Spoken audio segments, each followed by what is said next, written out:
तो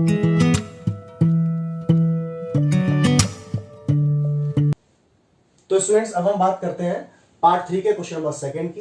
ये क्वेश्चन आपका एक्सरसाइज 3.2 का क्वेश्चन नंबर सेकंड भी है। आप चाहे तो बुक से इसको क्रॉस चेक कर सकते हैं।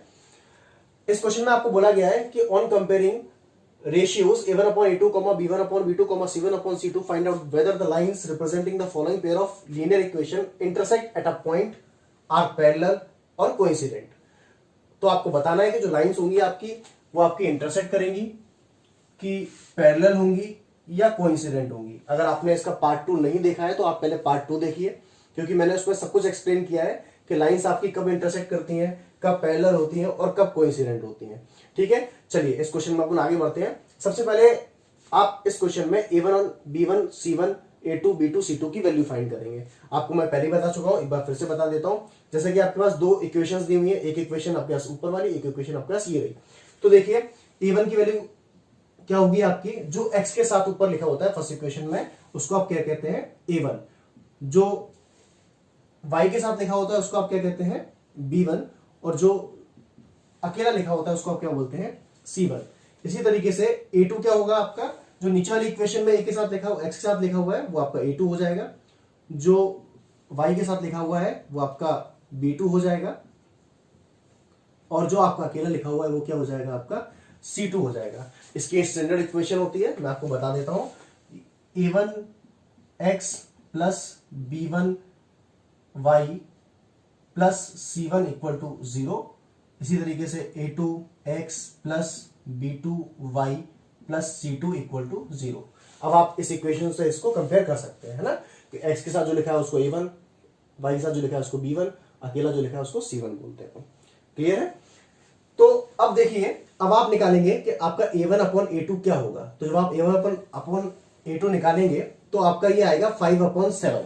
आपका क्या रहा है ये 5/7।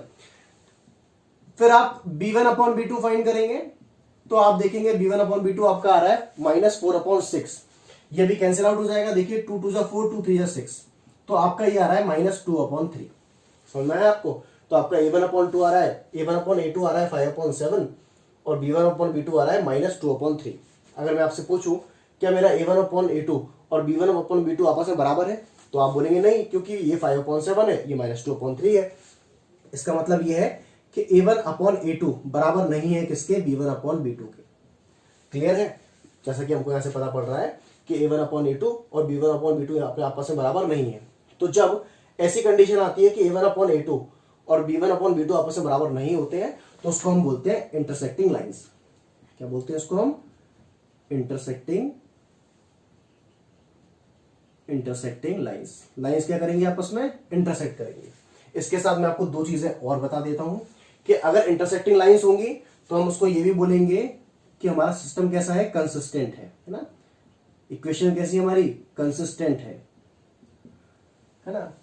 तो इंटरसेक्टिंग लाइंस हो गया, कंसिस्टेंट हो गया। साथ ही साथ अगर इंटरसेक्टिंग लाइंस होंगी तो आप ये भी बोलेंगे कि हमारा ये यूनिक सॉल्यूशन होगा। क्या बोलेंगे इसको आप? Unique solution.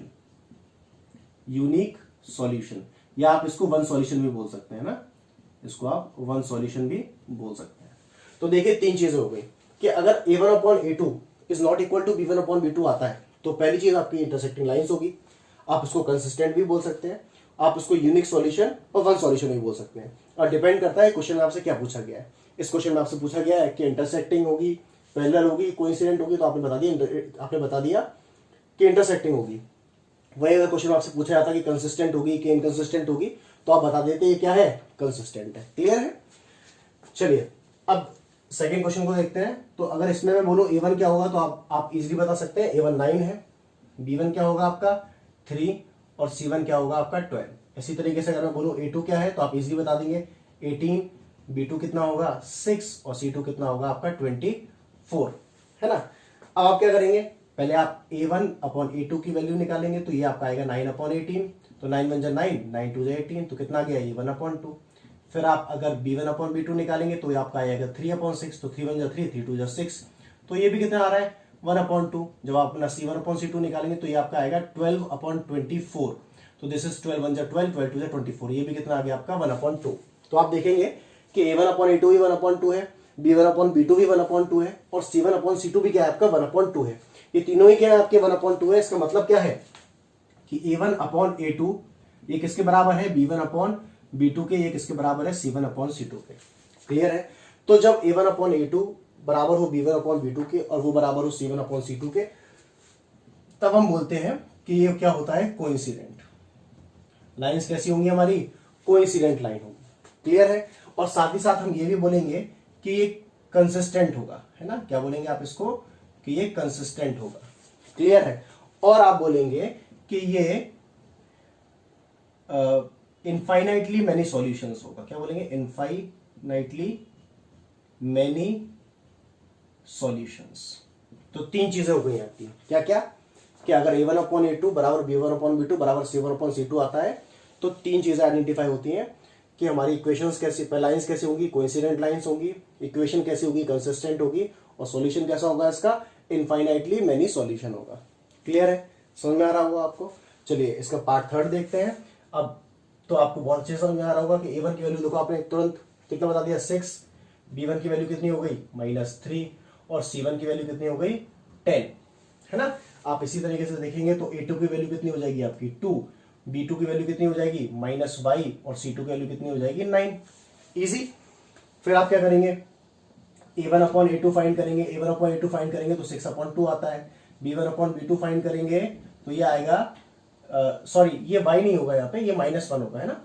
ये आपका क्या होगा, -1, क्योंकि y के साथ में 1 लिखा हुआ है, तो ये -1 होगा, तो ये होगा -3/-1, और ये आपका हो जाएगा 10, C1/C2 होगा आपका 10/9, है ना। तो जब आप इसको सॉल्व करेंगे तो आपका आ रहा है 2 1 2, 2 3 6, है ना। तो आपका 3/1 बच रहा है।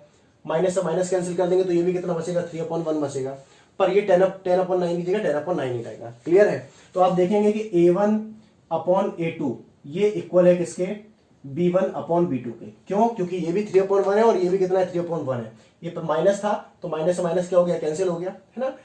और लेकिन जो ये C1/C2 के बराबर नहीं है, क्योंकि C1/C2 की वैल्यू कितनी है, 10/9 है। तो आप इजिली आइडेंटिफाई कर पा रहे हैं कि A1/A2 is equal to B1/B2, but it is not equal to C1/C2। तो जब भी ऐसी कंडीशन आएगी तो आप बोलेंगे कि आपकी जो लाइंस होंगी वो पैरेलल लाइंस होंगी। कैसी लाइंस होंगी आपकी, पैरेलल लाइंस होंगी। क्लियर है। साथ ही साथ आप बोलेंगे कि जो आपका सिस्टम होगा, है ना, जो आपका सिस्टम होगा वो कैसा होगा, इनकंसिस्टेंट होगा, इनकंसिस्टेंट होगा, है ना। अच्छे से लिख लीजिएगा, थोड़ा जगह कम बची हुई है यहाँ पे।